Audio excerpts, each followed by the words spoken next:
am pleased to present Lafayette Cartee's original hand-drawn map of public surveys to accompany his report to the Commission of the General Land Office in 1873. Well, today the Idaho State Historical Society presented the Idaho House of Representatives with that little piece of history. You can see it there. It's a drawn map by Idaho's first general surveyor. And you see that upper right corner, kind of not what it is today. Things have changed, obviously. Lafayette Cartee. Cartee was appointed to the position in 1866, and his job was to divvy up the territory so the federal government, well, so they could sell it. Job one, though, figuring out where to start. And as we laid it out in April of last year, in 1867, Idaho's initial point was set 19 miles south of Boise on top of a rocky butte.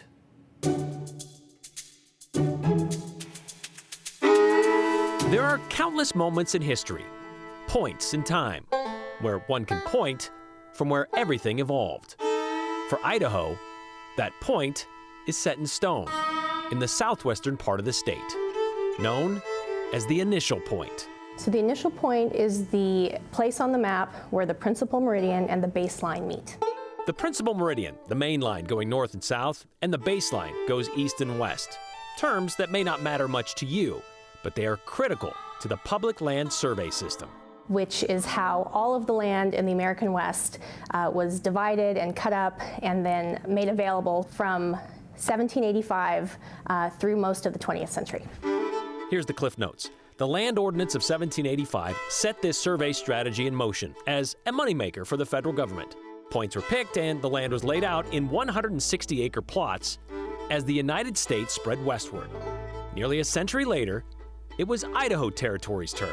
So President Andrew Johnson appointed Lafayette Cartee as Idaho's first general surveyor in 1866. And the very first step in that process was establishing the initial point. The instructions given by the General Land Office, it had to be a high spot or at the confluence of two streams. Cartee went high and chose this volcanic bump 20 miles outside of Boise. And it was established on April 19th, 1867.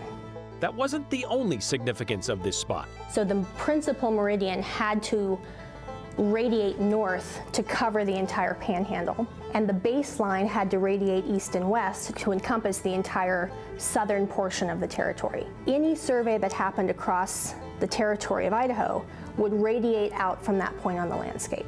Seems simple enough until you realize how they did it. They literally were working with chains and links, and they were literally out on the landscape walking with these chains. Imagine walking a straight line, measuring around mountains and into canyons and across rivers, 66 feet at a time. Wow. How long did that take? Decades. There were sections of the state that were still being surveyed and resurveyed well into the late 20th century. Whether it's on a map or in person, you can actually see how it all lays out from initial point. Anyone lives on or is familiar with Meridian Road, that is the principal meridian in the state of Idaho.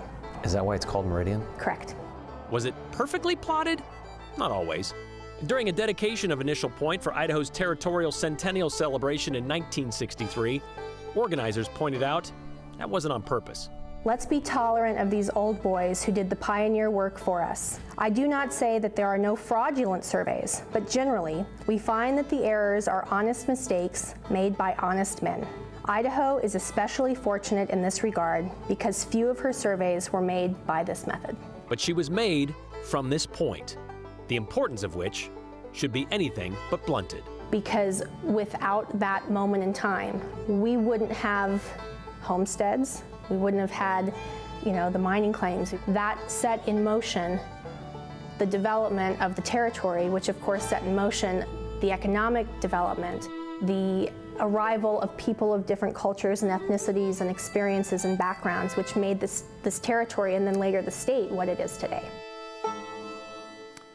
Well, that viewing platform for Initial Point was first built in 1962, but has been vandalized significantly several times over the years. Like it's been spray painted, it's been shot up, straight up stolen.